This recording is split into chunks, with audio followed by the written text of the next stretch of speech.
আপাই, ওনাকে বল সামনে থেকে চলে যেতে, সহ্য হচ্ছে না। তুবা, এভাবে বলতে নেই। শত হলেও মা হন আমাদের। কিসের মা আপাই বলতো? মা কখনো এমন করে? না, করে না। কিন্তু তিনি হয়তো ভেবেছিলেন আমরা ভালো থাকব, ভালো পড়ব, আমাদের ভবিষ্যৎ উজ্জ্বল হবে। আমাদের চিন্তা করি হয়তো। অন্যের বুকে গান পয়েন্ট ঠেকিয়ে টাকা উপার্জন করা, সেই টাকায় সন্তানদের ভবিষ্যৎ উজ্জ্বল করা, এমনটা ভাবা কেমন দেখায় না ভাই? তিন মেয়ের লড়াই দেখে নাতাশা হক বললেন, তোমরা চুপ করো মা, আমি চলে যাচ্ছি। নিজেদের মাঝে ঝগড়া করো না। যাবার আগে কিছু কথা বলি। আমি জানি তোমরা ঘৃণা করো, আমাদের কখনো দেখতে আসবে না, তাও বলছি মাঝে মাঝে একটু দেখা দিও আমাদের। ঘৃণা নিয়েই না হয় দেখে যেও। আভা, তুমি দুজনকে দেখে রেখো। নীরা তুবার লেখাপড়া করিও। আমাদের উপার্জিত সব টাকা পাপের টাকা হলেও কিছু টাকা নিজের উপার্জিত আছে, সেগুলো থেকে নিজেদের জন্য খরচ করো। তোমাদের নামে যে টাকাগুলো ব্যাংকে সঞ্চিত আছে সেগুলো নিজের উপার্জিত টাকা, বাকিগুলো যা ইচ্ছে করো, কিন্তু তোমাদের জন্য সঞ্চিত টাকাগুলো অন্তত খরচ করো। আর একটা কথা, 2 সপ্তাহ পর আমার সাথে একবার দেখা করে যেও। তোমাকে আমার কিছু দেওয়ার আছে আভামা, দোহাই, এসো একবার। আসছি, ভালো থেকো, নিজেদের খেয়াল রেখো। আপনারাও ক্ষমা করে দিবেন, পারলে আমার মেয়ে তিনটিকে একটু দেখে রাখবেন। আসছি। নাতাশা হক কথাগুলো বলে পুলিশের সাথে চলে যাবার উদ্বেগ হতে মিসেস চৌধুরী ওনাকে থামিয়ে দেন। তিনি বললেন, যদি কিছু মনে না করেন, আমি নিধিরের সাথে নীরা ইজাবটা করিয়ে রাখতে চাচ্ছিলাম। দুজন দুজনকে ভালোবাসে, তাই ভাবছি দুজনকে ইজাব পরিয়ে রাখবো। 2 বছর পর নিধিরের অনার্স কমপ্লিট হলে বাকিটা সম্পূর্ণ করে ফেলবো। আপনার কি মতামত বিয়াই? মিসেস চৌধুরীর প্রস্তাব শুনে উপস্থিত সকলে বিস্মিত। নাতাশা হক ভীষণ খুশি হলেন, বললেন, আমার কোনো আপত্তি নেই, বরং আমি খুশি মেয়েটার একটা ব্যবস্থা হয়েছে দেখে। চিন্তামুক্ত হলাম। বাঁচালেন বিয়াইন। মেয়ে তিনটিকে একটু দেখে রাখবেন।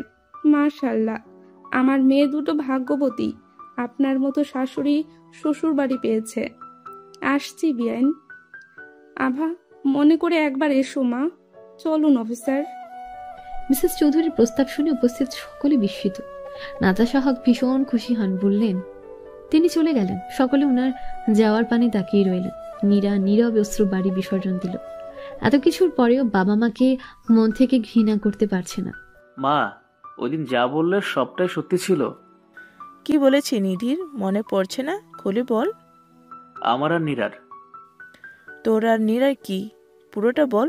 অর্ধেক মুখে অর্ধেক পেতে রেখে কি বলছিস? বললে পুরোটা বল, না হয় সর, আমার কাজ আছে। তুমি সবটা জেনেও আমাকে লজ্জা দিতে চাইছো মা?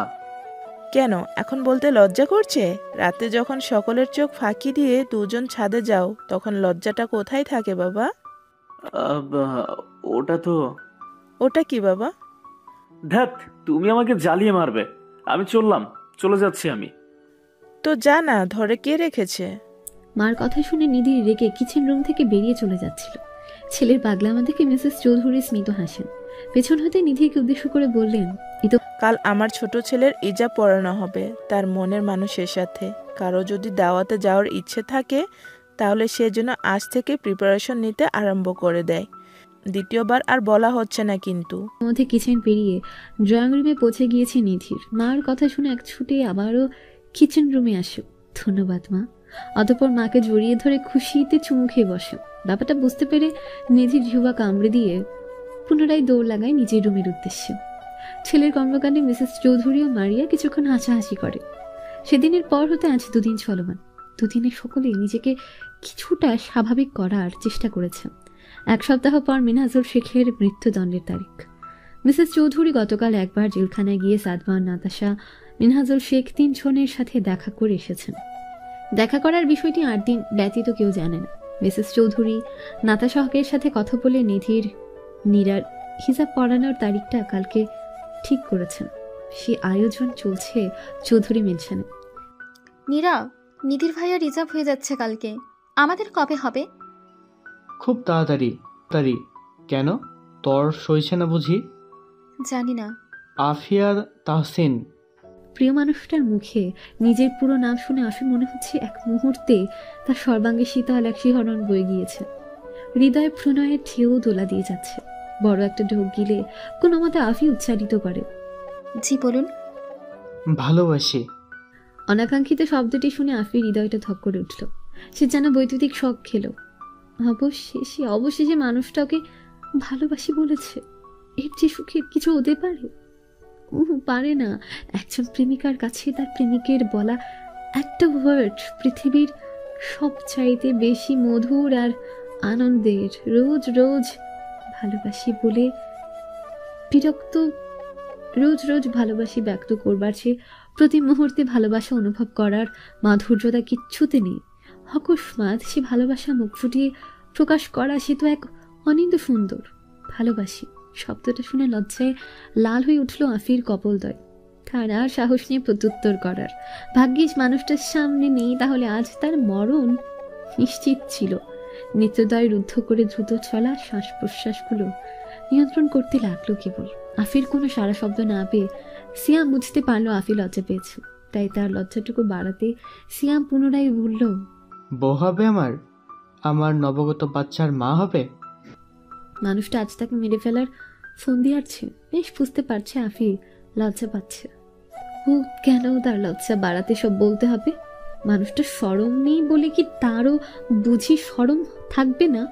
কথা কাটাতে আফি বলল, আজকে রাতে ডিউটি শেষে একদম আমাদের বাসায় চলে আসবেন। মার কাছে যাব, দেন কাল সকালে দুজনে একসঙ্গে তৈরি হয়ে অনুষ্ঠানে যাব। আসবেন কিন্তু, আমি অপেক্ষায় থাকবো। রাখছি। নিঃশ্বাসে কথাগুলো বলে আফি তাড়াতাড়ি ফোনটা কেটে দেয়। অপরদিকে সিয়াম আফির এহেন কাজে সশব্দে হেসে ফেলে। আপন মনে বিড়বিড় করে দুপুরের ব্রেক টাইমে আফির সাথে একটু প্রেমালাপ মন্দ হয়নি। আজকের তিথিতে নীল অম্বরে চন্দ্রের 16 কলা পূর্ণ হয়েছে থালার মতো চাঁদ। জ্যোৎস্না ময়ূখ বারান্দা দিয়ে এসে আর্থিন আভার বেডরুমে পুরো ভরিয়ে রেখেছে। বারান্দার গ্রিলের ফাঁক দিয়ে বাহিরের উজ্জ্বল অন্তরিক্ষ দেখা যাচ্ছে। পুরো শহর জুড়ে নিস্তব্ধতা। আর্থিন আভা শুয়ে আছে বেডে। দিন শেষে ক্লান্তি নিয়ে বাসায় ফিরে আর্থিন। বিগত কয়েকদিনের চাপ, দুশ্চিন্তা, কেস, অপরাধীর ন্যায্য শাস্তি নিশ্চিত করা, সবকিছু মিলিয়ে ক্লান্তি ভাবটা রাতের আঁধারে তাকে জেগে ধরে। ফলস্বরূপ অফিস থেকে ফিরে যাবতীয় কাজ যত দ্রুত সম্ভব শেষ করে বিছানায় গা এলিয়ে দেয় আর্তিন। বেডে আর্তিন ঘুমিয়ে আছে। আভা তাকিয়ে আছে আর্তিনের ক্লান্তি মাখা মুখের দিকে। আমার কাছে আর্তিনের ঘুমন্ত চেহারা বেশি মোহনীয় লাগে। ক্লিন শেপ গালে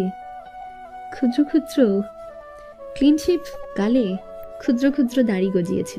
মানুষটা দিনকে দিন অতীব সুদর্শন আর আকর্ষণীয় হয়ে উঠেছে। সে সঙ্গে কিয়ারি আস্তে করে নিজের মাথাটা আর্তিনের বক্ষস্থলে রাখে। এক মনে কিছুক্ষণ আর্তিনের মুখের দিকে তাকিয়ে থেকে খুব সন্তর্পণে আর্তিনের ঠোঁটে ঠোঁট ছোঁয়। আভার কাজে আর্তিন ফট করে চোখ মিলে তাকায়। এটা কি ছিল নেশা? আর্তিনের প্রশ্ন শুনে আভা ভয় পেয়ে যায়। সে কখনো এই মানুষটাকে বোকা বানিয়ে কিছু বলতে পারল না। একটা আফসোস তার জীবন থেকে যাবে। প্রশ্ন শুনে আভা লজ্জায় আর্তিনের টি শার্টের ভেতরে মুখ লুকায় আর বলে, আপনি তো ঘুমিয়েছিলেন, বুঝলেন কি করে? বউ যদি এভাবে তাকিয়ে থাকে তাহলে ঘুমায় কিভাবে? টি শার্টের ভেতর থেকে মুখ বের করে চোখ দুটো বড় বড় করে প্রশ্ন করে আভা। তার মানে আপনি পুরোটা সময় জেগেছিলেন? গিফট রাখতে রিটার্ন দিয়ে দেয়া ভালো। কিছুক্ষণ আগে দেয়া সেই গিফট রিটার্ন করবো সাহেবা? একদম না। আপনার শরম নেই বলে কি আমার শরম নেই? আমার কোনো রিটার্ন গিফট চাই না। দেখি ঘুমিয়ে পড়ুন, আমিও ঘুমাবো। প্রথমে কে দিয়েছিল, তুমি নাকি আমি? অফকোর্স তুমি। এখন রিটার্ন গিফট তো নিতেই হবে বউ। Come here. আর দিন তার ঠোঁটের কোণে দুষ্টু মিষ্টি হাসি ফুটিয়ে সায়ে জানায় এবং বলে, লাজি রাঙা কপোলদ্বয় দুহস্তে ধরে আভার ঠোঁটে ঠোঁট ছুঁয়ে দেয় আরতি। অতঃপর প্রিয়তমার মাথাটা নিজের বুকে চেপে ধর। এভাবে তুমি স্বাভাবিক হয়ে ওঠো অন্বেষা। আমার আর কিচ্ছু জানা নেই। মনে মনে কথাগুলো বলে পরম শান্তির আবেশে চোখ দুটো বন্ধ করে আরতি। অপরদিকে এভাবে সারাটা জীবন আমায় ভালোবেসে আগলে রাখুন, আর কিচ্ছু চাওয়ার নেই। কথাগুলো বলে আভাও আবেশে চোখ দুটো বন্ধ করে ফেলে। প্রাকৃতিক সৌন্দর্যে লীলা নিকেতনের দেশ বাংলাদেশ। ডিসেম্বর মাস, চারদিকে শীত শীত আমেজ। শীত তার চরম শুষ্কতার রূপ নিয়ে প্রকৃতির উপর যেন ক্রমশ জেগে বসেছে। রুক্ষতা, তিক্ততা ও বিষাদের প্রতিমূর্তি হয়ে শীত এসেছে। শীতের তাণ্ডবে প্রকৃতি বিবর্ণ। এখন সকাল 9টা। নীরা, তুবা দুবোন ব্ল্যাঙ্কেটের উষ্ণে বিছানায় গড়াগড়ি খাচ্ছে। আজ নীরা রাত। কিছু ঘন্টার ব্যবধানে নীরা থেকে মিসেস নীরা নিধির চৌধুরী ভূষিত হতে যাচ্ছে, অথচ সে এখনো বিছানায় শায়িত। নীরার কথাই বলা যাক। এই তো কিছুদিন আগে লজ্জায় সবকিছুর হতে সর্বদা নিজেকে গুটিয়ে রাখাই ছিল তার হরহামেশ প্রয়াস। খুব সহজে কারো সাথে তার সখিত্ব গড়ে উঠত না, এমনকি নিজের আপায় তুবা কারোর সাথে তেমন কথা হতো না। তুবার মতো চঞ্চল সে কোনোদিনও হতে পারেনি। মন খুলে নিজের সমস্যা কারো কাছে শেয়ার করতে পারেনি। এমনটা নয় যে সে চেষ্টা করেনি, চেষ্টা করেছিল নিজেকে স্বাভাবিক করার, আর 10টা মেয়ের মতো স্বাভাবিক স্বাচ্ছন্দ্যে চলাফেরা করা, মনের কথা খুব সহজে কারোর সাথে শেয়ার করা, কিন্তু হয়ে ওঠেনি। তার শত চেষ্টা বৃথা, বিফল হয়েছে। অথচ সে নিধিরের মতো চঞ্চল এক ছেলের প্রেমে পড়েছে, এবং আজ তাদের আজকের পর থেকে বিধির সম্মত দুজন দুজনকে বৈধতার সহিত আলিঙ্গন, ভালোবাসা সবকিছু করতে পারবে। হারাম বলে মনে করে যে কুণ্ঠাবোধ হতো, তা আজকের পর থেকে সম্পূর্ণভাবে মিয়ে যাবে। ইন্ট্রোভার্ট বা অন্তর্মুখী জীবন কিছুটা অভিশপ্ত জীবনের মতো। শত চাওয়ার পরে তারা নিজের ভাবনা, অনুভূতি থেকে বেরিয়ে আসতে পারে না। নিজের অনুভূতিদ্বয় নিজের মাঝে সীমাবদ্ধ থাকে। ইন্ট্রোভার্ট মানুষগুলো চায়, খুব করে চায়, তার আশেপাশে থাকা মানুষগুলোর মতো স্বাভাবিক হতে, কিন্তু তাদের অন্তর্মুখী সত্তা অনিচ্ছুকভাবে বাধাগ্রস্ত দেয়। কেউ তাদের বুঝাক বা সে কাউকে বুঝাতে সফল হোক, এই বুঝানোর মাঝে নিজের অন্তর্মুখী সত্তাটা আরো গভীর হতে গভীরতম রূপ নেয়। ফলস্বরূপ তার অন্তর্মুখী জড়তা কাটানো হয়ে ওঠে না। আমরা ভাবি তারা মানুষের সঙ্গে মিশতে পারে না বা মিশতে পছন্দ করে না, সবার সঙ্গে সময় কাটাতে চায় না ইত্যাদি। কিন্তু অন্যদের মতো ইন্ট্রোভার্ট মানুষরাও তাদের পছন্দের মানুষ বা সার্কেলের সঙ্গে থাকতে, কথা বলতে ভালোবাসে।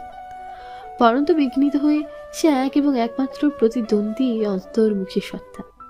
আপাই, আজ তোর আকত। তুইও আপাইয়ের মতো, মা বাবার মতো, মীরার মতো আমাকে একা করে দিয়ে নিজেদের ব্যক্তিগত জীবন নিয়ে ব্যস্ত হয়ে পড়বি, তাই না? জানিস, আমার খুব ইচ্ছে করে আভা আপায়ের সাথে ঘুমোতে, তাকে জড়িয়ে ধরে শুয়ে থাকতে, আগের মতো ঝগড়া করতে।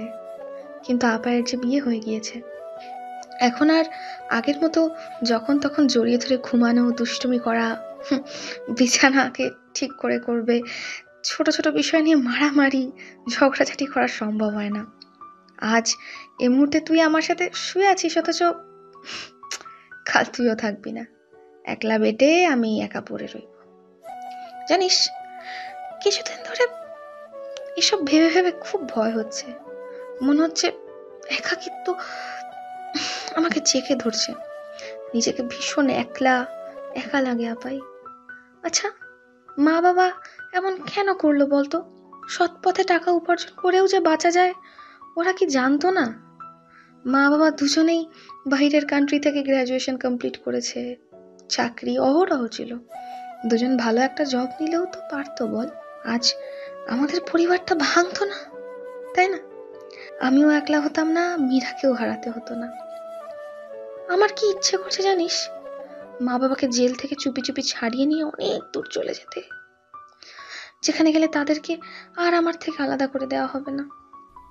আরো কিছু বলার আগে তুবার গলাটা ধরে আসলো। কাঠার মতো কিছু বই দিল কণ্ঠস্থলে। নিঃশব্দে কাঁদতে লাগলো। নীরা কিছু বলল না। ছোট বোনটার দিকে কিছুক্ষণ তাকিয়ে থেকে পিছন থেকে তুবাকে দুহস্তে আলিঙ্গন করলো।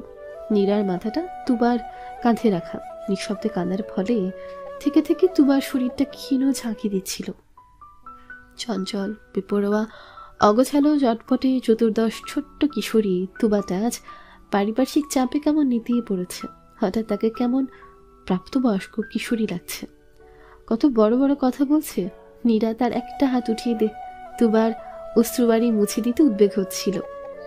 কোথা থেকে আভা এসে নীরার অসমাপ্ত কাজটি সমাপ্ত করে দেয়। সকাল 9টা বাজে, অথচ বিয়ের কনে দুবোন এখনো শুয়ে আছে। তাই আভা এসেছিল দুবোনকে ডেকে তুলতে। কিন্তু দরজার কাছে এসে যখন ডাকতে যাবে, তুবার প্রতিটা কথা সে শুনতে পায়। কিছু না বলে তুবাদের ব্ল্যাঙ্কেটের ভেতর ঢুকে পড়ে। আপাকে পাশে পেয়ে তুবা জড়িয়ে ধরে কেঁদে ওঠে। সে পুরনো স্মৃতির ন্যায় 3 বোন এক বিছানায়, এক ব্ল্যাঙ্কেটের নিচে একে অপরকে জড়িয়ে ধরে চুপচাপ শুয়ে আছে, শুধুমাত্র আবাসটা ভিন্ন। অতঃপর 3 জনই নীরবে নিজেদের নেত্রনীর নিক্ষেপ করলো তাকিয়া তাক। কে বলেছে আমাদের পাকনি তুবাটা একা? আমরা আছি না, তাই না নীরা? আর মা তো বলেই দিয়েছে তুইও আমাদের সাথে থাকবি, এখানে থেকে পড়াশোনা কমপ্লিট করবি। কোথায় একা? আরেকটা বার এইসব আবল তাবল ভাবনা ভাবলে না তুই আমার তো মার খাবি পাকনি কোথাকার। বলে রাখলাম আমি। অনেক কান্নাকাটি হয়েছে, এবার দুজন উঠ, রেডি হতে হবে। দুপুর 2টা নীরার আগ, সাথে একটা সারপ্রাইজও আছে। এখন তাড়াতাড়ি ভালো বাচ্চার মতো ঝটপট ফ্রেশ হয়ে নে। যা, কিছুক্ষণ পর নীরাকে নিয়ে পার্লারে যেতে হবে তো। Hurry up. আপাই, তোদের শ্বশুর বাড়ি থেকে আমাকে পড়াশোনা যাবতীয় আমার মন সায় দিচ্ছে না। আমি বরং হোস্টেলে চলে যাব, সেখানে থেকে বাকি পড়াশোনা কমপ্লিট করব। পরে দেখা যাবে, তোরা ফ্রেশ হয়ে নে, আসছি আমি। আভা চলে যাচ্ছিল, কিছু মনে পড়তে পুনরায় ফিরে এসে তুবা বরাবর দাঁড়ায়। তোর যখন ইচ্ছে আপাইকে জড়িয়ে ধরে ঘুমাতে পারিস। বিয়ে হয়েছে বলে আর ঘুমাতে পারবি না এমনটা ভাবিস না। তোদের ভাইয়াকে তো চিনিস, উনি কখনো বারণ করবে না। যখন ইচ্ছা আপাই রুমে যাবি আর আমাকে জড়িয়ে ধরে ঘুমাবি, মনে থাকবে? ছোট বোনের চোখ দুটো মুছে দুনেত্র পলকে দুটো চুমু এঁকে দেয় আভা। নীরার ললাটাও চুমু এঁকে দিয়ে আসছি বলে সে চলে যায়। তুবা ক্রন্দনরত অবস্থায় নীরার দিকে তাকিয়ে হেসে ফেলে। প্রত্যুত্তরে নীরাও তুবাকে আলিঙ্গন করে হেসে ওঠে। বোন হলো সৃষ্টিকর্তা কর্তৃক অর্পিত এক বিশেষ রহমত। বোন ছোটবেলার একটা অংশ, যা কখনো আমাদের কাছ থেকে হারিয়ে যায় না। বোনরা হাসি ভাগ করে নেওয়া এবং চোখের জল মুছে দেওয়ার জন্য সর্বোত্তম এবং অতুলনীয়। একমাত্র বোনরাই পারে খারাপ সময়কে ভালো বানাতে এবং ভালো সময়কে স্মরণীয় করে তুলতে। বোনরা হলো সেই পরী যারা আমাদের উঠিয়ে নেয় যখন আমাদের ডানা উঠতে ভুলেছে। কাল রাতে সিয়াম ডিউটি শেষে আফিদের বাসায় গিয়েছিল। শ্বশুর শাশুড়িকে বিদায় দিয়ে আফিকে সঙ্গে নিয়ে সিয়াম তাদের বাসায় পৌঁছায়। সকাল সকাল দুজন অনুষ্ঠানের জন্য তৈরি হয়ে সিয়ামের মা সহ আফি, সিয়াম 3 জন একত্রে চৌধুরী মেনশনে এসে পৌঁছায়। বেলা তখন 11টা। চৌধুরী মেনশন আজ খুব সুন্দর করে সাজানো হয়েছে। চারদিকে মরিচা বাতি ঝলমল করছে। দিনের আলোয় তেমন একটা বোঝা যাচ্ছে না, তবুও সুন্দর লাগছে। ছোটখাটো আয়োজনে ঘরোয়াভাবে নিধির, নীরা দুজনে রাখতে হবে, তবু আয়োজনে কোনো কমতি নেই। তোমরা এসেছো? আসসালামু আলাইকুম আন্টি, কেমন আছেন? ওয়ালাইকুম আসসালাম। আলহামদুলিল্লাহ ভালো আছি মা, তুমি কেমন আছো? আমিও খুব ভালো আছি আন্টি। সিয়াম আন্টিকে নিয়ে ভেতরে এসো, আমি তোমার স্যারকে ডেকে দিচ্ছি। আফি তুই আমার সাথে আয়। আর সিয়াম, তোমার স্যার আসলে আন্টিকে মায়ের কাছে রেখে তুমি তোমার স্যারের সঙ্গে একটু যাবে। এক নিঃশ্বাসের কথাগুলো বলে আভা কিছুটা বিরতি নেয়। সিয়াম প্রশ্ন করে, কোথায় যাব ম্যাম? সেটা তোমার স্যারই বলবে। একটু দাঁড়াও, আমি যাচ্ছি, তোমার স্যারকে পাঠাচ্ছি। Okay ma'am. আভা আফিকে সঙ্গে নিয়ে তাদের বেডরুমের দিকে এগিয়ে যায়। 5 মিনিট পর আরদিন ড্রয়িং রুমে আসে সিয়ামকে ইশারা দিতে। সিয়াম তার মাকে মিসেস চৌধুরী ও আফির মার কাছে রেখে শারদিনকে ফলো করে। অন্যদিকে 3 মা তাদের সন্তানদের নিয়ে গভীর এক পরিকল্পনা করছেন, যেটা কাল রাতে আভা, আরদিন, মিসেস চৌধুরী, সিয়ামের মা, আফির মা বাবা একত্রে এই পরিকল্পনা করেছিলেন। ওনারা ব্যতীত কেউ জানে না, এবং কি যাদের নিয়ে এই গভীর ষড়যন্ত্র তারা কোনো কিছুই অবগত না। আরদিন সিয়ামকে নিধিরের রুমে নিয়ে যায়। নিধির তখন নিজের সাজ কমপ্লিট করতে ব্যস্ত। আরদিন তার পেছন থেকে একটা শপিং ব্যাগ বের করে সিয়ামের হাতে তুলে দেয় এবং তাকে উদ্দেশ্য করে বলে, ড্রেসটা পরে রেডি হয় না ততক্ষণ পর্যন্ত নিচে যাবে না, যতক্ষণ পর্যন্ত আমি নিচে না যেতে বলবো। ছাড়ো, তোমাদের অপেক্ষা করতে হবে না, আমিই নিতে আসবো। এখন রেডি হয়ে নাও ফার্স্ট। কিন্তু স্যার, ড্রেসটি নিধিরের ড্রেসের সাথে ম্যাচ করে। সবাই সেম ড্রেস পরবো, ছবি তুলবো, চিন্তা করো না। আফিও সেম ড্রেস পরবে, যেমনটা নীরা পরবে। এখন প্রশ্ন না করে তৈরি হয়ে যাও, আমি আসছি। অপরান্তে, আমাকে এই ড্রেস কেন দিচ্ছিস আভারানী? আমি অলরেডি ড্রেস পরে আছি। সেটা আমিও দেখতে পাচ্ছি। আমরা সবাই সেম ড্রেস পরবো আর ছবি তুলবো, তাই এই ব্যবস্থা। তুই চুপচাপ বসে থাক, উনি তোকে সাজিয়ে দিবে, চুপচাপ সাজবি, আমি আসি, আমাকেও রেডি হতে হবে, আসছি আমি। আভা কোনো মতে পালিয়ে যায়, নয়তো আফি যে মেয়ে খুঁচিয়ে খুঁচিয়ে প্রশ্ন করে তাকে আধমরা করে তুলবে। আফি বুঝতে পারলো না কি হলো, তাই সেসবে ধ্যান না দিয়ে সাজতে বসে পড়ে। ঘড়ির কাঁটা 1:35। আর দিন তার 2 শালিকা নীরা তুবাকে নিয়ে চৌধুরী মেনশন এসে পৌঁছায়। পার্পল কালার লেহেঙ্গার সাথে ভারী মেকআপ, ম্যাচিং অর্নামেন্টসে খুব সুন্দর লাগছে নীরাকে। গৌরবর্ণ দেখে পার্পল কালারটা ভীষণ ফুটেছে। নীরাকে স্বর্গীয় অপ্সরার চেয়ে কম কিছু লাগছে না, সৌন্দর্যতা যেন উপচে পড়ছে। তুবা একটা পার্পল কালার সারারা পড়েছে। তুবাকেও খুব সুন্দর আর মিষ্টি লাগছে। আজ আমার শালি দুটোকে খুব সুন্দর আর মিষ্টি দেখাচ্ছে। ভাবছি আভার সাথে সাথে তোমাদেরকেও বিয়ে করে ফেলি। কি বলো নীরা? নিধিরকে রেখে জিজুকে বিয়ে করবে নাকি? দেখো আমি কিন্তু জব করি আর নিধির বেকার, ভেবে দেখো। আর দিনের কথা শুনে নীরা তুবা দুজন একে অপরের দিকে তাকায়। আর দিনকে নীরা তুবা সবসময় গম্ভীর রাগই দেখেছে, মাঝে মাঝে হাসি মজা করেছে, কিন্তু এভাবে কখনো বলেনি। তাই নীরা একটু অবাক হলো, তাকালো আর দিনের দিকে। তাদের তাকানো মানে হয়তো আর দিন ধরতে পারলো, তাই বলল, তোমরা আমাকে যেমনটা ভাবো আমি রাগী, গম্ভীর, কম হাসি তা কিন্তু নয়। আমিও তুবার মতো হাসি খুশি, তবে নীরার মতো একটু কম হাসি, এইটুকুই। এখন চলো, সময় বেশি নাই। নীরা তুবা হাসি দিয়ে মাথা নেড়ে সায় জানায়। নিধির সিয়াম দুজন সেম ড্রেস, সেম সাজ দিয়ে বসে আছে ড্রয়িং রুমে। পাশে আভা বসে আছে, সেই সঙ্গে দুজনকে পাহারা দিচ্ছে। আফি নিজের সাজ কমপ্লিট করে আভার বেডরুমে বসে আছে, তাকে বের হতে দিচ্ছে না আভা। আভার প্ল্যান কি? আফির অনুমান করতে চেষ্টা করছে, কিন্তু বারবার ব্যর্থ হচ্ছে। উপায় না দেখে অগত্যা সে চুপচাপ বসে রইল। নীরা তুবাকে নিয়ে আর দিন ড্রয়িং রুমে প্রবেশ করে। দূর থেকে নীরাকে আসতে দেখে নিধির বসা থেকে দাঁড়িয়ে পড়ে। কি দারুণ লাগছে তার বোকা রানীটাকে, চোখ ফিরানো দায়। এক দৃষ্টিতে তাকিয়ে রইল নীরার হেঁটে আসার দিকে। ক্রমশ নীরা সামনের দিকে এগিয়ে আসলো। অনন্তর নিধিরের সামনে এসে দাঁড়ালো। এদিকে নীরাকে আসতে দেখে আভা তার রুমে চলে যায়। আফিকে নিয়ে একসঙ্গে সিঁড়ি দিয়ে দুজনে নিচে নামে। সিয়াম কোনো কারণে ডানে ঘুরতে দেখে আভার বসার স্থানটা শূন্য পড়ে আছে। ম্যাম কোথায় গেল? চেক করবে হঠাৎ তার চোখ যায় সিঁড়ির দিকে। আফি আসছে, হুবহু নীরার মতো সাজ, পার্পল কালার লেহেঙ্গার সাথে ভারী মেকআপ, সেই সাথে ম্যাচিং অর্নামেন্টস। অতীব সুন্দর দেখাচ্ছে তার ঝাঁঝের রানীটাকে। মেয়েটা সুন্দর, সত্যি সুন্দর। পুরোটা সময় তাকিয়ে রইল আফির দিকে। আফিও তাকিয়েছে সিয়ামের দিকে। ভীতুবানকে সুদর্শন লাগছে। পাশাপাশি দুজোড়া কাপলকে একসঙ্গে বসিয়ে দেয় আভা এবং বলে, শোনো কপতিরা, তোমাদের জন্য আমার একটা সারপ্রাইজ আছে। আর সেটা হলো নীরা নিধির ভাইয়া রাগদের পাশাপাশি আফি আর সিয়াম ভাইয়াদের রাখতে হবে, সেটাও আজকে এবং একসাথে। সকলে করো তালে হাততালি দেয়। আফির সিয়াম বিস্ময়ে দুজনের দিকে তাকায়, অতঃপর সকলের দিকে তাকায়। আফির মা বাবা মাথা নেড়ে সয় জানায়। কাজী সাহেব যথারীতি প্রথমে খুতবা পড়ান, দেনমোহর বিনিময়ে বিবাহে প্রস্তাব দেন। কবুল পড়িয়ে রেজিস্ট্রেশন করিয়ে বিবাহ সম্পূর্ণ করেন। আজ হতে ইসলাম সমাজ রাষ্ট্র স্বীকৃত আফিয়া তাহসিন ও সিয়াম খন্দকার এবং ফাবিহা নীরা ও নিধির চৌধুরী স্বামী স্ত্রী। অনুষ্ঠানে কমবে সকল আত্মীয় স্বজনরা উপস্থিত ছিল স্পিরিচুয়াল অফিসার্স টিম। পুরো অনুষ্ঠানে নীরা তার মা বাবাকে খুব মিস করে, কিন্তু বলবার সাহস পায়নি। অথচ তার অগোচরে কেউ একজন অজান্তে তার ইচ্ছেটা পূরণ করে দিয়েছে। অনুষ্ঠানের সমস্ত কাজ শেষে সবেমাত্র রুমের দিকে এগিয়ে আসে আভা। রাত এখন কয়টা বাজে তার জানা নেই, তবে রাত অনেক হয়েছে সেটা অনুমান করতে পারছে। রুমে প্রবেশ করতে যাবে, বুঝতে পারলো দ্বার রুদ্ধ। হঠাৎ দ্বার বন্ধের কারণটা বুঝতে পারলো না আভা। দ্বার ঠেলে নিজের ভেতরে প্রবেশ করতে প্রথম অবলোকন হয় রুমের লাইট নিভানো, কিন্তু পুরো রুম জুড়ে ক্যান্ডেল লাইট জ্বলছে। সে আলো প্রতিফলন হয়ে রুমটা ময়ূখা আলোকিত। পুরো রুমে শুভ্র লাল গোলাপের ছড়াছড়ি। রুমটা ঠিক সেদিনের মতো সজ্জিত, যেমনটা আভা নিধিরের সাহায্যে সজ্জিত করেছিল তার এবং তার মেজর সাহেবের ভালোবাসাময় মাহেন্দ্রক্ষণ আস্বাদন আকাঙ্ক্ষায়। সেদিন তিনি আসেননি, পাওয়া হয়নি মানুষটাকে আপন করে। এক সুখ খ্যাকো দৈত্য তার শোকটা ছিনিয়ে নিয়েছিল। সুস্থ মানুষটাকে 1 সপ্তাহ পরে ফিরিয়ে দিয়েছিল জখমে করে। সেই সুখ খ্যাকো দৈত্যটার কেউ না তারই পিতা।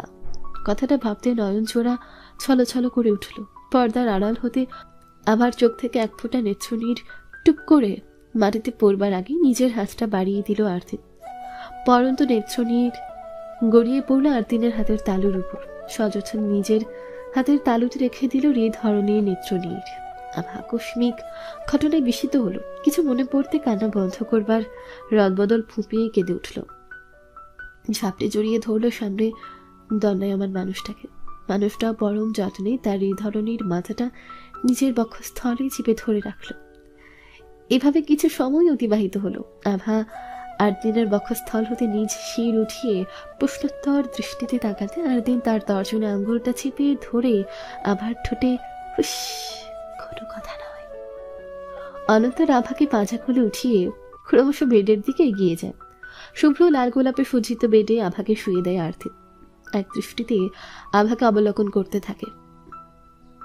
বেডের কোণে একটা ক্যান্ডেল লাইট জ্বলজ্বল করছে। তারই আলো সরাসরি গিয়ে পড়ছে আভার আঁখি আননে। মোমবাতির প্রজ্জ্বল ময়ূখ জ্যোতি কি মোহনীয় আর আবেদনময়ী লাগছে আভাকে। আরদিন ঘোর লাগা দৃষ্টিতে আভার দিকে তাকিয়ে থাকতে একটু একটু করে এগিয়ে যায় আভার ঠোঁটের দিকে। আভাও তাকিয়েছিল তার একান্ত সুপুরুষটার দিকে। উপায়ন্তর আরদিন প্রিয়তমার অধরার ভাঁজে সেও অধরা মিলিত করে। অতঃপর নিজেদের একান্ত সুমধুর মহেন্দ্রক্ষণ গহীনের নিমজ্জিত হয়। ধন্যবাদ মেজর সাহেব। হঠাৎ ধন্যবাদ কেন সাহেবা?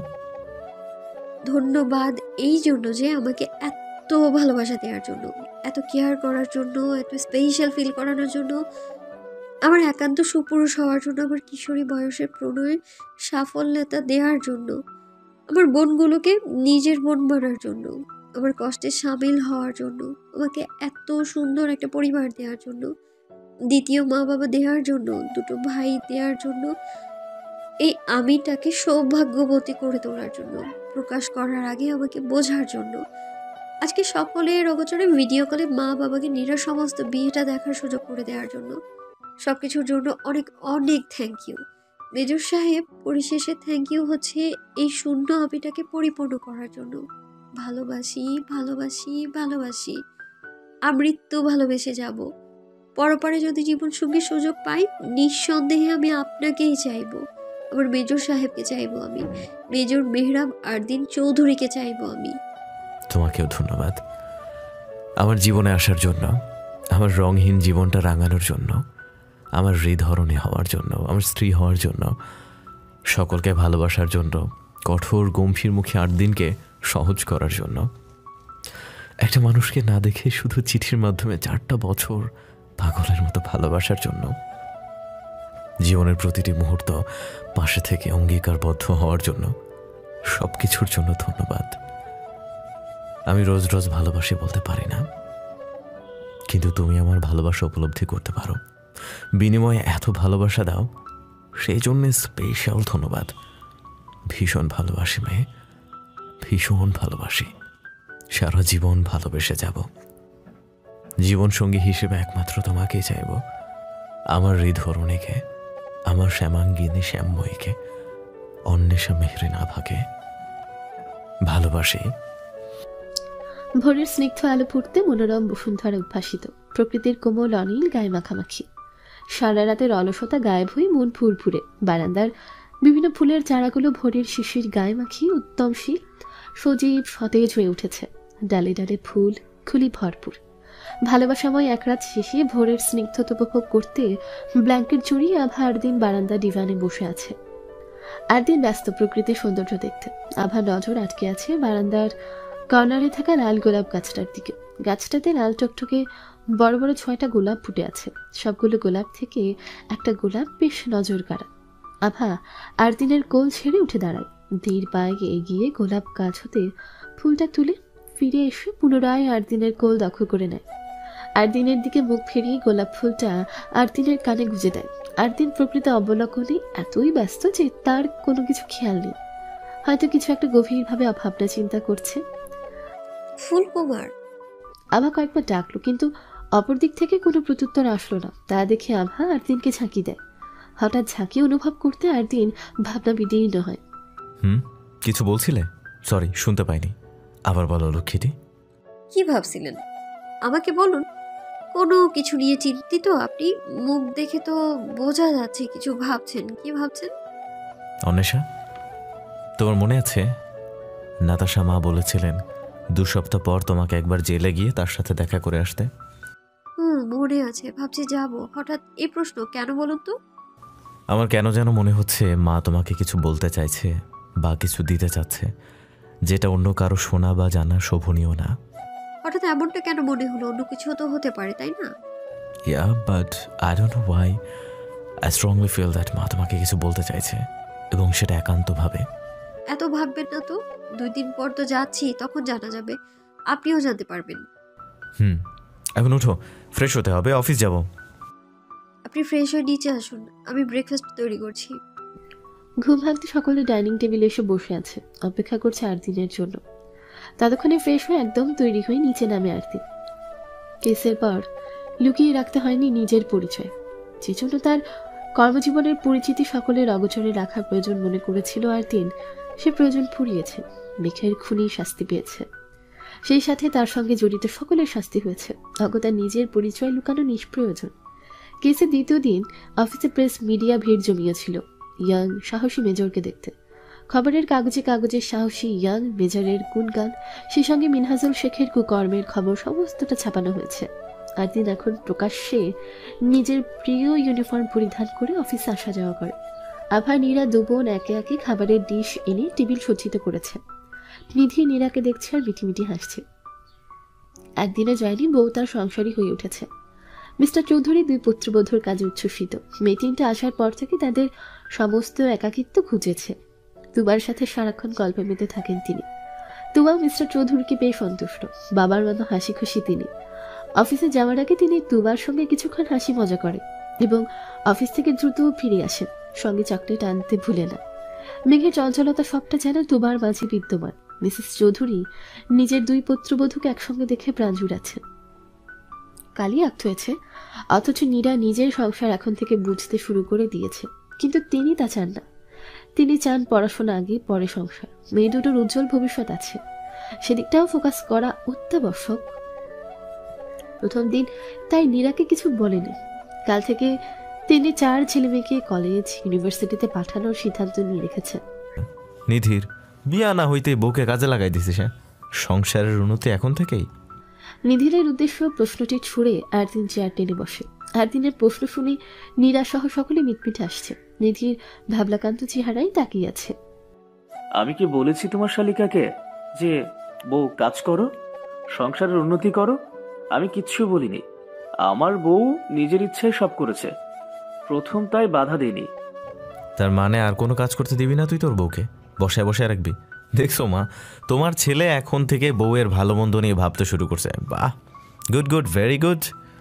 মিসেস চৌধুরী 2 ছেলের কথায় কিছুক্ষণ হেসে বলল, তাই তো দেখছি আরদিন, ছেলে আমার বউ পাগল। মা, ভাইয়া তোমরা কি শুরু করলে? কাজ করতে বললেও দোষ, আবার না বললেও দোষ। তার মানে তুই কাজ করতে বলেছিস? কি সাংঘাতিক! নতুন বউ কাজ করছে, সেটাও তোর কারণে? না না, তেমন নয়। তোমরা আমাকে এত কনফিউজ করে দিচ্ছ। ধ্যাত, বাবা কিছু বলো। আমি কিছু শুনিনি, আমি তুবা মার সাথে গল্প করছি। তুবা মা, ইউ কন্টিনিউ। নিধিরকে নিয়ে খাবার টেবিলে 1 দফা হাসি মজা হয়। তার মাঝে সকলের খাবার খাওয়া শেষ হয়। অতঃপর সকলের তাদের কর্মে ব্যস্ত হয়ে পড়ে। আজ মিনহাজুল শেখের ফাঁসির তারিখ।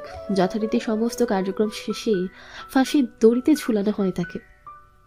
কিঞ্চিৎক্ষণ অতিবাহিত হতে মিনহাজুল শেখের দেহপিঞ্জর হতে প্রাণ পাখি চিরতরের জন্য বিদায় নেয়। জেলে মিনহাজুল শেখের পরিবার সকলেই উপস্থিত। মিনহাজুল শেখ তার অন্তিম ইচ্ছে পোষণ করে জানান তিনি তার পুরো পরিবারকে শেষবারের মতো দেখে যেতে চান। অন্তিম ইচ্ছে পূরণ করতে শেখ ফ্যামিলি উপস্থিত ছিল জেলে। মিসেস চৌধুরীও উপস্থিত ছিলেন। ছোট বোনের কাছে মিনহাজুল শেখ বিশেষ ক্ষমা চেয়েছেন। ক্ষতি নিজের পর ছোট বোনটার করেছেন। অর্থ ক্ষমতার লোভে ভাগ্নিটাকে মারতে দ্বিতীয়বার ভাবেননি তিনি। অর্থ ক্ষমতার লোভে আজ তিনি নিঃস্ব। নিজ হাতে স্ত্রীকে হত্যা করেছেন, মেয়েটাকেও হারালেন। বেঁচে থাকার কোনো কারণই নেই তার। আর শুনোই বা বাঁচবেন? সবাই তার পাপের শাস্তি পেয়ে পরপার হয়েছে। পাপ নিয়ে তিনি একাকে বেঁচে থাকবেন, উপরওয়ালা তা হতে দেননি। ছোট ভাইয়ের মৃত্যুতে মিসেস চৌধুরী যেমন দুঃখী তেমন কিছুটা পাষণ্ড। মিসেস চৌধুরী সাথে আভাও এসেছে জেলে। নিজের চোখের তার পাখির খুনিকে ফাঁসির দড়িতে ঝুলতে দেখে আভার কিছুটা শান্তি লাগছে। ফাঁসির কার্যক্রম শেষ হতে মিসেস চৌধুরী ভাই হারানোর শোকে দুঃখ বিলাস করেন। আভা তার শাশুড়ি মাকে শান্ত করে দুজন নাতাশা হকের সাথে দেখা করতে যান। মা, নাতাশা হক একপাশে শুয়েছিলেন। মাকে এভাবে মাটিতে শুয়ে থাকতে দেখে আভা ভীষণ কষ্ট হচ্ছিল।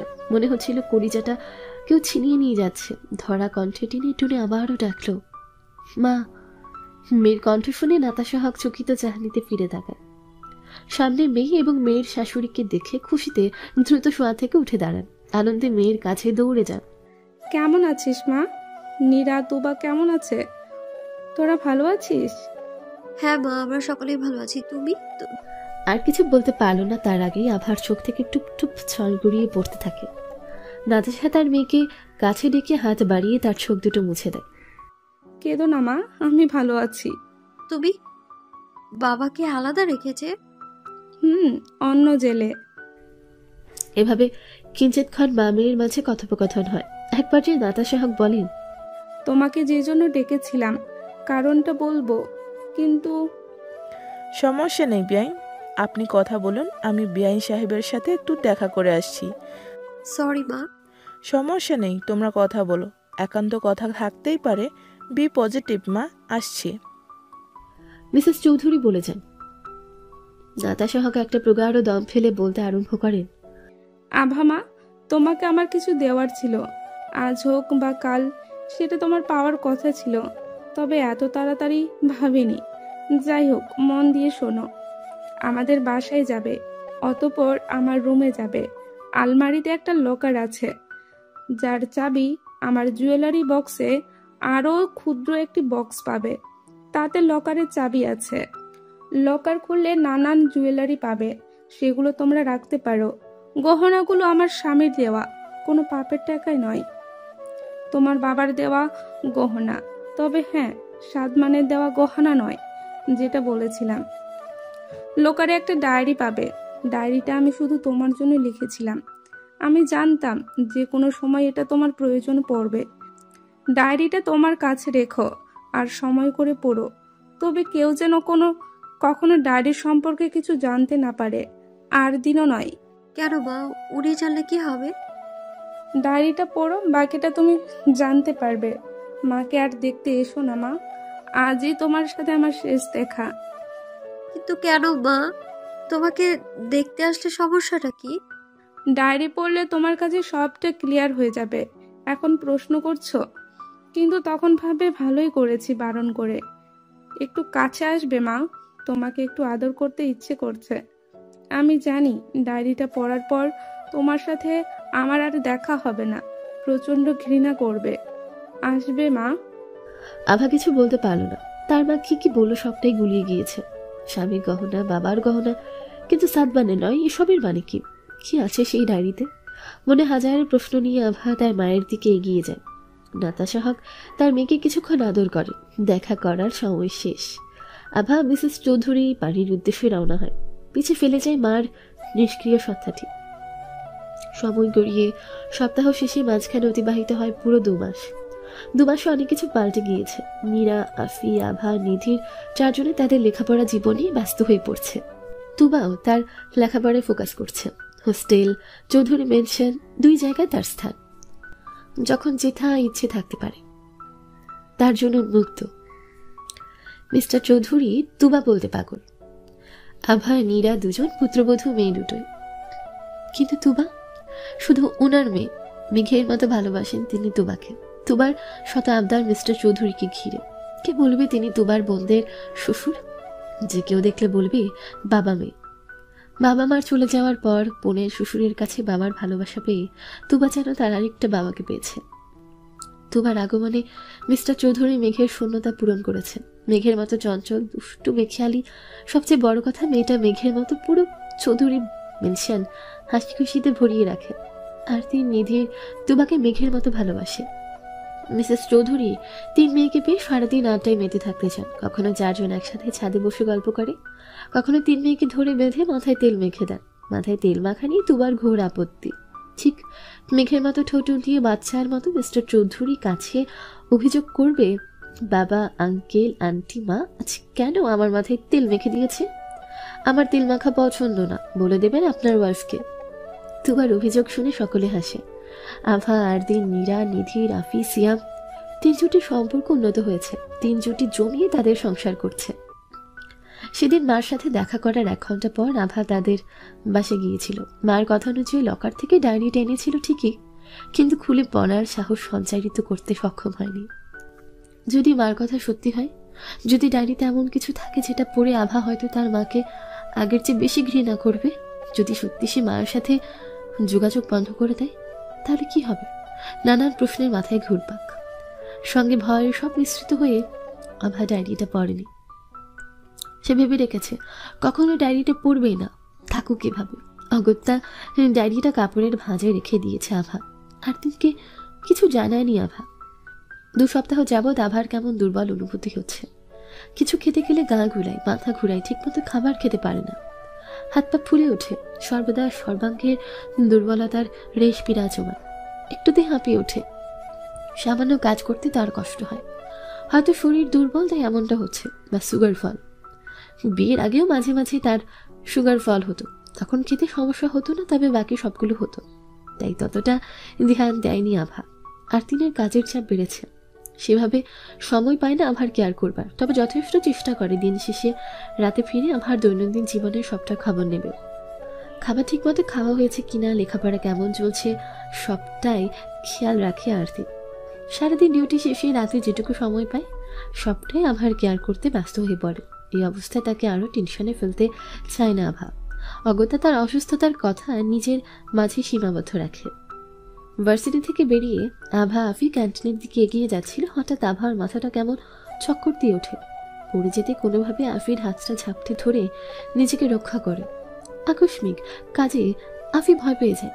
আভাকে ধরে ক্যান্টিনে নিয়ে বসিয়ে পানি খেতে দেয়। পানি খাওয়া শেষে আফি প্রশ্ন করে আভার কি হয়েছে। সুগার ফল বলে পুনরায় অসুস্থতার কথাই এড়িয়ে যায়। থামলি কেন আভা মা, পুরোটা শুনবি না? মা, আর গাইতে পারছি না, শরীরটা ভালো লাগছে না, কেমন দুর্বল লাগছে। সে কি বলছিস? কি হয়েছে তোর? আর কবে থেকে এমনটা হচ্ছে? আজ 2 সপ্তাহ যাবত এমনটা হচ্ছে।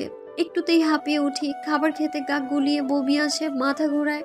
প্রথমে ভেবেছিলাম সুগার ফল করেছে, কারণ বিয়ের আগে প্রায় আমার সুগার ফল করতো, কিন্তু তাই ভেবেছিলাম আবারও হয়তো সুগার ফল হয়েছে। বাট কালকে হঠাৎ ক্যান্টিনে পড়ে যাচ্ছিলাম, আফি ছিল তাই সমস্যা হয়নি। তোর বমি হয়, গা গোলায়, মাথা ঘোরে? হ্যাঁ মা, বমি ভাবটা সামান্য ছিল, কিন্তু আজ সকাল থেকে বেশি হচ্ছে। চলো ডাক্তারের কাছে যাই। হঠাৎ ডক্টর কেন মা? সমস্যা নেই, আমি ঠিক আছি মা, ব্যস্ত হবেন না। এখন চল, পরে বাকি কথা হবে। নীরা তোবা ঘুমাচ্ছে, এখন ডাকার দরকার নেই। আচ্ছা চলুন। মধ্যাহ্নের সময় মিসেস চৌধুরী আভাকে নিয়ে ডাক্তার হালিমাতুস সাদিয়ার কাছে যান। কিছু টেস্ট করিয়ে রিপোর্টের জন্য অপেক্ষা করছেন দুজন। এদিকে নীরা তুবা ঘুম থেকে উঠে দেখে মিসেস চৌধুরী বা আভা দুজনের কেউ বাসায় নেই। পুরো বাড়ি খুঁজে না পেয়ে টেনশনে ফোন করতেই দুজনের ফোন আভার রুমে খুঁজে পায়। ফলস্বরূপ নীরা তুবা দুজনে ভয় পেয়েছে। নিধি মিস্টার চৌধুরীকে ফোন করিয়ে বাসায় ডাকে। আরদিনকে ফোন করা হয়, কিন্তু রিসিভ করতে পারেনি আরদিন। মিস্টার চৌধুরী নিধির দুশ্চিন্তায় ড্রয়িং রুমে বসে আছে। নীরা তুবা একপাশে ভীতিগ্রস্ত হয়ে বসে আছে। আরদিন খবরটা শুনে তৎক্ষণাৎ দুজনকে খুঁজতে বেরিয়ে পড়ে। কোনো খোঁজ খবরই নেই। রিপোর্ট এবং মিষ্টি সহ বাসায় ফিরেন মিস্টার চৌধুরী এবং আভা। মিসেস চৌধুরী আজ ভীষণ খুশি। ওনার ঠিকই মুহূর্ত হতে ইচ্ছে করছে আভাকে কোলে বসিয়ে সর্বক্ষণ ওর আদর যত্ন করতে। মেয়েটা তার পরিবারের জন্য সত্যি লক্ষ্মী। মেয়ে খাঁটি একটা মেয়ে চয়েস করেছিল আমার আর দিনের জন্য। ওর আসার পর থেকে একের পর এক আনন্দ, সুখ, চমক পেয়ে যাচ্ছি। আজকের চমকে তিনি অত্যন্ত খুশি। আবার লজ্জা করছে। শাশুড়ি মা যখন ডক্টরের মুখে শুনেন তিনি দাদু হতে যাচ্ছেন, সে কি খুশি তিনি। ডক্টরের সামনে আভাকে জড়িয়ে ধরে চুমুর পর চুমু খেয়েছেন। লজ্জায় আভা তাকাতে পারেনি। তার মাঝে ছোট্ট একটা প্রাণ আছে, সে ধীরে ধীরে তার মাঝে বেড়ে উঠেছে। মেজর সাহেব যখন জানতে পারবে তিনি বাবা হতে যাচ্ছেন, তখন কি রিয়েক্ট করবেন ভাবতেই একরাশ লজ্জা তাকে চারদিক হতে ঘিরে ধরল। কোথায় গিয়েছিলে দুইজন? এত সময় কোথায় ছিলে? ফোন কোথায় তোমাদের? অত্যন্ত রাগী কণ্ঠে মিস্টার চৌধুরী তার স্ত্রীর দিকে প্রশ্নগুলো এক প্রকার ছুড়ে মারেন। মিসেস চৌধুরী হাসি মাখা বদন মুহূর্তেই আধারে ঢেকে পড়ে। রাগ করছো কেন? বলছি, আভাকে নিয়ে ডক্টরের কাছে গিয়েছিলাম, একটু তাড়াহুড়ো ফোন নিতে ভুলে গিয়েছিলাম। কি হয়েছে নতুন মার? হঠাৎ ডাক্তারের কাছে কেন গিয়েছো? শান্ত হয়ে বসো, আগে মিষ্টি খাও, তারপর বলছি। নিধির, নীরা, তোরাও নে ধর। আমাদের টেনশনে ফেলে তোমরা মিষ্টি খেতে গিয়েছো? মা তুমি? আগে মিষ্টিটা খেয়ে নে, তারপর বলছি কেন মিষ্টি। আভা মা, তুমি দাঁড়িয়ে আছো কেন? তুমি বসো, দাঁড়িয়ে থাকতে হবে না, কষ্ট হবে মা। জি মা। আভা সোফায় বসে, নিধির মিষ্টি হাতে। আরদিনকে ফোন করে বাসায় আসতে বলে ফোন রেখে দেয়। অনন্তর মার দিকে তাকিয়ে প্রশ্ন করে, এবার সত্যিটা বলো মা। শোন তাহলে, আভা মা মা হতে যাচ্ছে, মানে তুই চাচা হতে যাচ্ছিস গাধা। দৈবাত এহেন কথা শুনে উপস্থিত সকলে বিস্ময়ে হা। মিস্টার চৌধুরী খুশিতে এক্সট্রা দুটো মিষ্টি বেশি খেয়ে ফেললেন এবং বললেন, কি বলছো? সত্যি আমি দাদা হতে যাচ্ছি? হ্যাঁ বুড়ো, তুমি এবার দাদা হতে যাচ্ছ। এবার অত্যন্ত একটু বুড়ো হও, আর কত জোয়ান থাকবে। উপস্থিত সকলে হেসে ওঠে। নীরা অথবা দুজন দৌড়ে এসে বোনকে প্রাবল্য আশ্লেষ করে। আর দিন ডিউটি শেষে একদম রুমে প্রবেশ করে দেখে আভা শুয়ে আছে। অসময়ে তাকে শুয়ে থাকতে দেখে আর দিন দ্রুত পায়ে এগিয়ে এসে আভার পাশে বসে। ললাটে হাত স্পর্শ করে আভার জ্বর হয়েছে কিনা চেক করে। শরীরের তাপমাত্রা স্বাভাবিক দেখে আভাকে ডেকে তোলে। আভা আর দিনের কণ্ঠ শুনতে ধরপুরিয়ে শোয়া থেকে উঠে বসে। ঘুমো ঘুমো কণ্ঠে প্রশ্ন করে, কি হয়েছে বিজু সাহেব, কখন এসেছেন? এই তো কিছুক্ষণ আগে এসেছি। তুমি এ সময় শুয়ে আছো? অসুস্থ তুমি? না তেমন কিছু না, বিছানায় শুতে সামান্য চোখ দুটো বন্ধ হয়ে আসছে। আপনি ফ্রেশ হয়ে আসুন, আমি ড্রয়িং রুমে যাচ্ছি। আচ্ছা। একদিন ফ্রেশ হওয়ার উদ্দেশ্যে ওয়াশরুমে যাচ্ছিল। হঠাৎ আভা ডেকে ওঠে, শুনুন। কিছু বলবে বউ? ছোট্ট একটা শব্দ, বউ, অথচ কি মধুর তার অর্থ, অনুভূতি। একরাশ লজ্জা নিয়ে মাটির দিকে তাকিয়ে বলল, রাতে আপনার সাথে আমার কথা আছে। মাটির দিকে তাকিয়ে কেন কথা বলছো? চোখের দিকে তাকাও। আভা তাকালো, কিন্তু বেশিক্ষণ তাকিয়ে থাকতে পারলো না। একটা হাসি দিয়ে ড্রয়িং রুমের দিকে ছুটলো। একদিন বুঝতে পারলো না হাসির মানে কি। কিঞ্চিতক্ষণ তাকিয়ে থেকে নিজেও একটা হাসি দিয়ে ওয়াশরুমে চলে যায়। পাগলি বউ আমার। মা ছোট একটা শব্দ, পরন্তু তার পরিধি বা ব্যাপ্তির কোনো সীমা পরিসীমা নেই। এই অনুভূতি সম্পূর্ণ অপ্রকাশনীয়, অব্যক্ত। মা হওয়ার অনুভূতির নির্দিষ্ট কোনো সংজ্ঞা নেই। যার যার অনুভূতি তার নিকট মাতৃত্বের সংজ্ঞা হয়ে দাঁড়ায়। মা হবার পূর্ব এবং পরবর্তী অনুভূতি দুটোই বিচিত্র। প্রথমবার মা হওয়ার অনুভূতি পৃথিবীর সমস্ত অনুভূতিকে হার মানায়। প্রথমবার সন্তানের মুখ দেখা, তার ছোট ছোট আঙুল ছোঁয়ার অভিজ্ঞতা মায়ের আত্মার অন্যরকম এক শিহরণ জাগায়। নারীত্ব এবং মাতৃত্ব এক হয়ে অদ্ভুত এক আবহের সৃষ্টি হয়। নিজ শরীরে দ্বিতীয় একটি সত্তার অস্তিত্ব, নড়াচড়া, সবকিছু ভাবতে অচেনা এক জগতে বাস করছে আভা। বিছানায় বসে দুহস্তে গর্ভসঞ্চার হাত বুলাচ্ছে সে। 1 মাসের অন্তঃসত্ত্বা আভা। রিপোর্টে তাই জানা দিচ্ছে। আরদিনকে কিভাবে বলবে তা বুঝতে পারছে না। ততক্ষণে আরদিন ওয়াশরুম থেকে ফ্রেশ হয়ে বেরিয়ে পড়েছে। টাওয়াল হাতে আয়নার সামনে দাঁড়িয়ে মাথা মুছছে। আভার সেদিকে ধ্যান নেই। আপন মনে ভাবছে আর মিটিমিটি হাসছে সে। মিটিমিটি হাসছো, কি হয়েছে বলো তো? আরদিনের প্রশ্নে আভা কোনরূপ প্রতিক্রিয়া দেখা গেল না, বরং তার দিকে এক দৃষ্টিতে তাকিয়ে রইল সে। শুদ্ধ স্নাত মেজরকে কি দারুণ লাগছে। আভার এহেন তাকানোর মানে বুঝতে পারল না আরতি।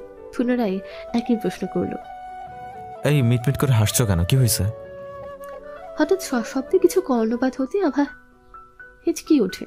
নিজেকে যথাসম্ভব ধাতস্থ করে শুধায়, যে ফ্রেশ হয়ে গিয়েছেন? অনেক আগেই। তার আগে তুমি বলো, তুমি একা একা হাসছিলে কেন?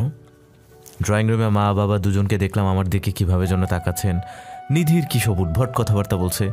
তুবাও নিধিরের সঙ্গ দিচ্ছে। কি হয়েছে তোমাদের বলো তো? কই কি হবে, কিছু হয়নি। নিধির ভাইয়া কি বলেছে? বলছিল আমি নাকি ছক্কা মেরেছি, পার্টি দাও ইত্যাদি। টাওয়ালটা একপাশে রেখে আরদিন আভার পাশে বসে। আভাকে পেছন থেকে আলিঙ্গন করে প্রশ্ন করে, হাসছিলে কেন, বললে না তো? পরে বলবো। আচ্ছা শুনেন না, কেউ কিছু বললে মনে রাখবেন না। কে কি বলবে, কি মনে রাখবো না, কিছুই বুঝতে পারছি না। এই ধোয়াশা করে কথা বলছো অন্বেষা, পুরোটা বলো। খিদে পেয়েছে, খেতে যাব। কথা ঘোরানো হচ্ছে। পরে বলবো, এখন চলুন না প্লিজ। প্রচুর প্রচুর প্রচুর ক্ষুধা লাগছে আমার। বাকিটা ব্যক্ত করার পূর্বে আভা থমকে যায়। আরদিন প্রকুচকে তাকিয়ে বলল, পুরোটা বলো। বাকি বাবা ডাকছেন। হ্যাঁ, বাবা ডাকছেন, এখন চলুন। খিদে পেয়েছে তো। আপনি আমাকে একটুও ভালোবাসেন না মেজর সাহেব, সেই কখন থেকে বলছি খিদে পেয়েছে, অথচ আপনি শুধু প্রশ্ন করেই যাচ্ছেন। সরি মেজর সাহেব, একটু ধৈর্য ধরুন, সবটা জানতে পারবেন। শেষ কথাটি ক্ষীণ সুরে বলল আভা। অল্পতে রেগে যাচ্ছ কেন? আচ্ছা ওকে, খিদা পেয়েছে তোমার, তাই তো? আভা মাথা নেড়ে হ্যাঁ বুঝাতে আরদিন আভার ডান হাতটা আঁকড়ে ধরে ড্রয়িং রুমের দিকে পা বাড়ায়। হাসতে হাসতে বলল, চলো দেখবো আজকে কত খেতে পারো তুমি। একেই বলে খাল কেটে কুমির টাকা। মেজর যা রেগেছে, আজ হাড়ির সব ভাত আমার পেটে জায়গায় নেবে না তো। আভারে, আজ তোর বাবু তোকে জন্মের মতো খাবার খাওয়াবে মেজর। কথাগুলো মনে মনে বলে ভীত মনে আরদিনের সঙ্গ দিল আভা। ডাইনিং টেবিলে সকলে বসে আছে। আভা আরদিন দুজনকে সিঁড়ি বেয়ে নিচে নামতে দেখে তুবা নিধিরকে খোঁজা মেরে বলল, নিধির ভাইয়া জিজু আজকাল কিপটে হয়ে যাচ্ছে, তাই না বলো? একদম তোবা, শুধু কিপটে নয়, যাকে বলে একদম মহা কিপটে। ভাইয়া ভীষণ ভীষণ কিপটে হয়ে যাচ্ছে। মিস্টার চৌধুরীর উক্তি শুধু কিপটে না, আর কিপটে বল নিধির। ঠিক বলেছো বাবা, একদম হার কিপটে। সকলকে একবার পরখ করে চেয়ার টেনে বসতে বসতে মিস্টার চৌধুরীর উদ্দেশ্যে আরদিন বলল, বাবা তুমিও শুরু করছো? আরে ভাই বলবা তো কি হয়েছে, তখন থেকে পার্টি করছো, কারণটা কি বলো? নতুন মা, বলবো? ঝড়ের গতিতে আভা উত্তর দিল, না বাবা প্লিজ। সরি বাবা, দেখলেই তো নতুন মার পারমিশন পাইনি। অন্বেষা, পরে বলবো প্লিজ, আর প্রশ্ন করবেন, আমার ক্ষুধা লাগছে প্রচুর। উফ, প্রচুর? প্রচুর। আম্মু পুরা পাতিলটাও সামনে এনে রাখো, আমিও দেখিও কতক্ষণ খাইতে পারে। পুরা হাড়ি শেষ না করতে পারলে তখন। আরো কিছু বলবে মিসেস চৌধুরী আরদিনকে ধমকিয়ে ধামকিয়ে থামিয়ে দিলেন। বললেন, আরদিন তুই চুপ থাক। মা তুই ওর কথা ছাড় তো, আয় খেতে বস, আমি খাবার দিচ্ছি। মা আমার আচার। কি আচারও? এত রাতে আচার? একদম না মা, কোনো দরকার নেই আচার বানাবার। অন্বেষা পেট খারাপ করবে, এসব খাওয়া বন্ধ তোমার। চোখ পাকিয়ে আরদিন চাইলো আভার দিকে। আভা করুণ চোখে চাইলো শাশুড়ির দিকে। তিনি আভাকে আশ্বস্ত করে বলল, তুই আমার চেয়ে বেশি বুঝিস আরদিন, ভুলে যাস না আমি তোর মা। বেশি কথা নয়, আভার যা খেতে মন চাইবে তাই খাবে, তুই বাধা দিবি না, না মানে না। পুনরায় আভার দিকে তাকিয়ে চোখ টিপ দিলেন তিনি। আভা বিজয়ের হাসি হাসল। অপরদিকে টেবিলে উপস্থিত সকলেও নিঃশব্দে হাসছে। আরদিন বুঝতে পারছে না কি হচ্ছে। এই তোমাদের প্রত্যেকের আজ হয়েছে এটা কি বলো তো আমারে, একটু বলবা? আচ্ছা মেইন পয়েন্ট, বিকালে অন্বেষাকে নিয়ে তুমি কোথায় গিয়েছিলে মা? কোথায় হাওয়া হয়েছিল বলো তো? আরদিনের প্রশ্ন শুনে সকলে হাসি বন্ধ করে দিয়ে খাবারের প্লেটে মনোনিবেশ করে, যেন কেউ আরদিনের প্রশ্ন শুনতেই পারেনি। আভার পরপর মুখে লোকমা পুড়ছে। হঠাৎ বিষম খেতেই কেসে উঠল। আরদিন দ্রুত পানি খেয়ে এগিয়ে দিল। এরই ফাঁকে মিসেস চৌধুরীকে আভা ইশারা করলো আচার আনবার জন্য চলে যেতে। তিনি খাবারের টেবিল ছেড়ে আচারের বয়াম আনতে চলে গেলেন। আভার কাশি থামতে আরদিন তার বামে তাকাতে দেখলো মিসেস চৌধুরী সেখানে নেই। আরদিন বেকুব বনে যায়। এরা নিশ্চয়ই কিছু লুকোচ্ছে এবং সেটা অন্বেষা রিলেটেড, কিন্তু কি? এর মাঝে সকলে খাবার খাওয়া শেষ করে যে যার রুমে চলে যায়। নিধির, নীরা, তুবা তাদের রুমে যাওয়ার নামে আভার বেডরুমে প্রবেশ করে। মিস্টার অ্যান্ড মিসেস চৌধুরী নিজেদের রুমে চলে যান। ড্রয়িং রুম থেকে যায় আভা আরদিন। আভা আচারের বয়াম হাতে তৃপ্তি সহকারে আচার খাচ্ছে। বউ শাশুড়ির কাছে হার মেনে পরাজিত এক সৈনিকের ন্যায় আরদিন হতাশ মনে বসে আছে আভার ঠিক পাশে। তাকেই বউয়ের আচার খাওয়া দেখছে। যেভাবে খাচ্ছে যেন পৃথিবীর একমাত্র সুস্বাদু তৃপ্তিকর খাবার খাচ্ছে আচার। হঠাৎ কলিং বেল বাজতেই আভা খাওয়া বন্ধ করে চুকিয়ে তো চাহানিতে দরজার দিকে চাইল এবং আরদিন কি ইশারায় বলল ডোর খুলতে।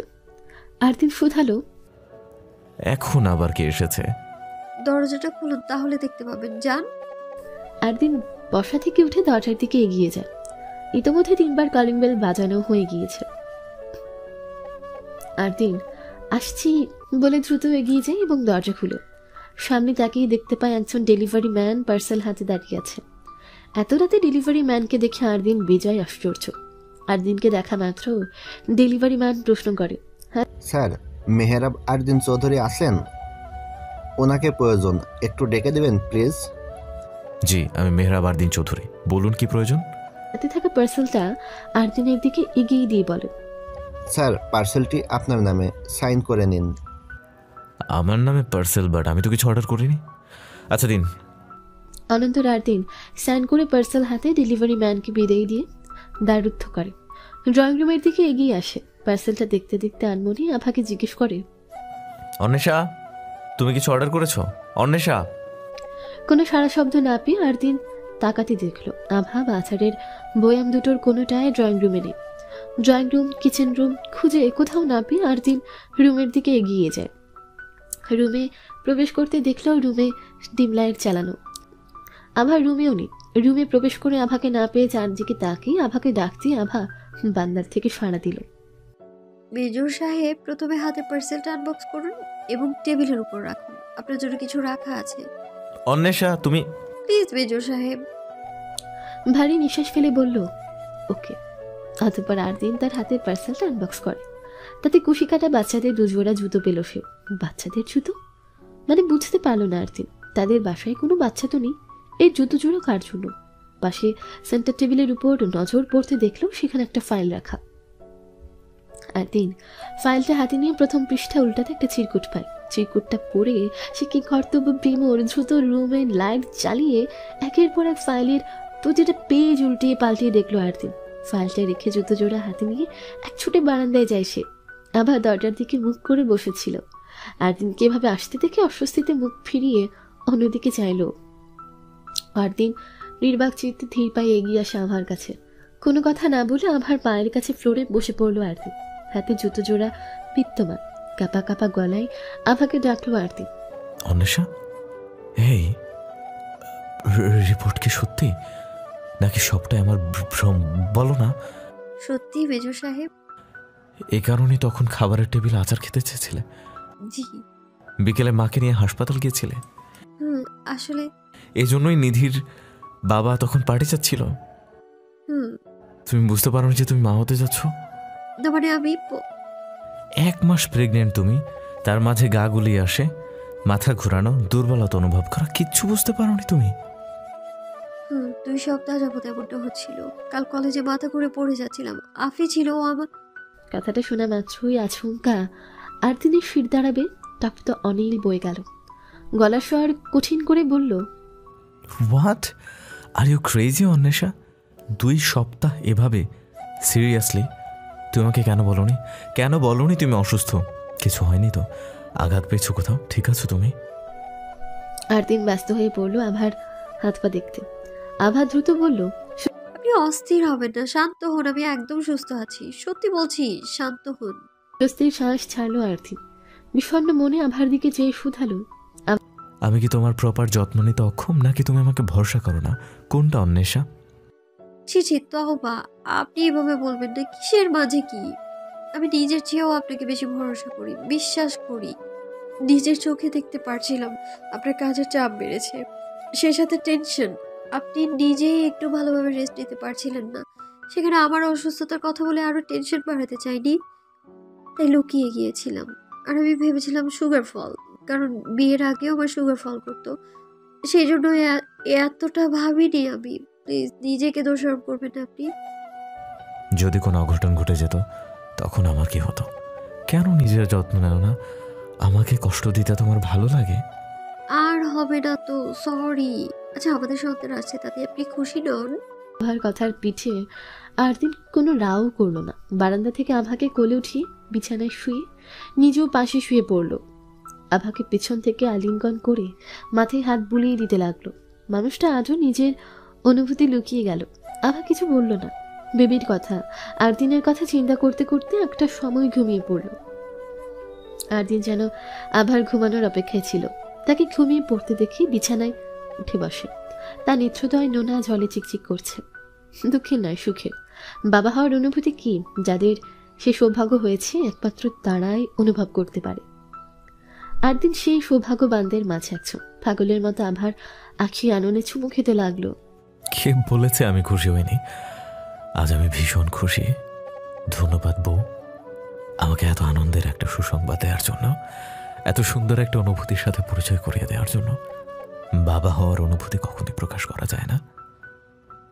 এর চাইতে সুখ এই ধরার মাঝে অদ্বিতীয় কোনো সুখ নেই। আমাদের ভালোবাসার একটা ছোট্ট অংশ তোমার গর্ভে। আজ থেকে তোমার প্রপার যত্ন নেব হৃদয়হরণী। যে খুশি তুমি আজ আমাকে দিয়েছো তা পৃথিবীর কোথাও পাওয়া যায় না, কোথাও না। আমার নিজের একটা অংশ তুমি তোমার গর্ভে ধারণ করছো, এর চাইতে আনন্দের বিষয় আর কি হতে পারে?